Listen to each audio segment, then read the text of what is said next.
మీరు క్రెడిట్ కార్డును తీసుకోవాలి అనుకుంటున్నారా? క్రెడిట్ కార్డును వాడుతున్నారా? అయితే తాజాగా వచ్చిన కార్డు బిల్లును పరిశీలనగా చూసారా? కొందరు దీని గురించి పెద్దగా పట్టించుకోకుండా కేవలం బిల్ మొత్తం చెల్లించేస్తూ ఉంటారు. ఇలా నిర్లక్ష్యం చేస్తే కార్డు విధించే రుసుములు, ఇతర ఛార్జీల గురించి పెద్దగా అవగాహన ఉండకపోవచ్చు. క్రెడిట్ కార్డుల్ని వాడేవారు కేవలం కార్డు అందిస్తున్న సౌలభ్యాల గురించి మాత్రమే ఆలోచిస్తే సరిపోదు. మనం ఎంత కడుతున్నాం, ఎంత కట్టాలి అని కూడా చూసుకోవాలి.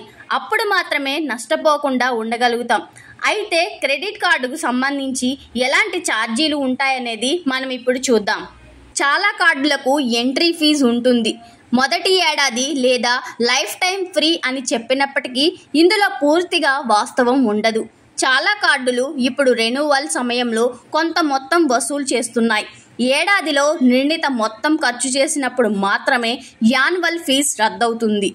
ఆలస్యంగా కార్డు బిల్లు కట్టినట్లయితే కొన్ని కంపెనీలు ఎక్కువ ఛార్జీలను వసూలు చేస్తుంటాయి. గడువు తేదీలోగా ఎప్పుడైనా కనీస మొత్తమైనా చెల్లించడం ఉత్తమం. 50,000 కంటే ఎక్కువ బాకీ ఉన్న సమయంలో లేట్ ఫీజు కింద 1,200 వరకు వసూలు చేస్తున్నాయి. 25,000 నుండి 50,000 వరకు అయితే ₹1,000 ఫైన్ చెల్లించాలి. పూర్తి బకాయిలు చెల్లించకుంటే కార్డు సంస్థలు మిగతా మొత్తం పైన వడ్డీ వసూలు చేస్తుంటాయి. నెలకు ఇది 1.99% నుంచి 3.75% వరకు, ఏడాదికి 23.88% నుంచి 45% వరకు ఉంటుంది. బ్యాంకుల్ని బట్టి ఈ పర్సంటేజ్ మారుతూ ఉంటుంది. మీరు కార్డు వాడుతున్నటువంటి బ్యాంక్ ఎంత వసూలు చేస్తుందో చూసుకోవాలి. క్రెడిట్ కార్డు ద్వారా క్యాష్ తీసుకుంటే ఇక్కడ క్యాష్ అడ్వాన్స్ ఛార్జీలు వర్తిస్తాయి. కొన్ని బ్యాంకులు నెలకైతే 2.5% లేదా 500 ఏది ఎక్కువ ఉంటే అది వసూలు చేస్తున్నాయి. అత్యవసర పరిస్థితుల్లో మాత్రమే క్రెడిట్ కార్డు నుంచి క్యాష్ తీసుకోవడం మంచిది. కో బ్రాండెడ్ కార్డుల్ని తీసుకోవడం వల్ల కూడా అదనపు ప్రయోజనాలు పొందవచ్చు. కార్డు బాకీలు ఆటోపే అవుతున్నప్పుడు చెక్ చేసుకోవాల్సి ఉంటుంది.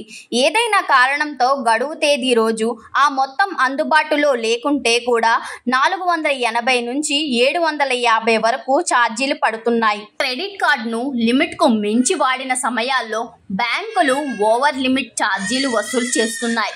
నెలకు ఇది దాదాపు 2.5%గా ఉంటుంది. క్రెడిట్ కార్డు వినియోగాన్ని ఎప్పటికప్పుడు సమీక్షించుకుంటూ ఉండాలి. ప్రతి నెల కూడా కార్డు బిల్లుల్ని తనిఖీ చేసుకుంటూ ఉండాలి. మొత్తం బకాయిల్ని ఒకేసారి చెల్లించేందుకు ప్రయత్నించడం వల్ల క్రెడిట్ స్కోర్ మెరుగ్గా ఉంచుకోవచ్చు. ఈసారి క్రెడిట్ కార్డు బిల్లు కట్టేటప్పుడు ఇవన్నీ కూడా చెక్ చేసుకోండి. ఈ వీడియో కనుక మీకు నచ్చినట్టయితే వెంటనే లైక్ చేయండి, షేర్ చేయండి, సబ్స్క్రైబ్ చేసుకోండి.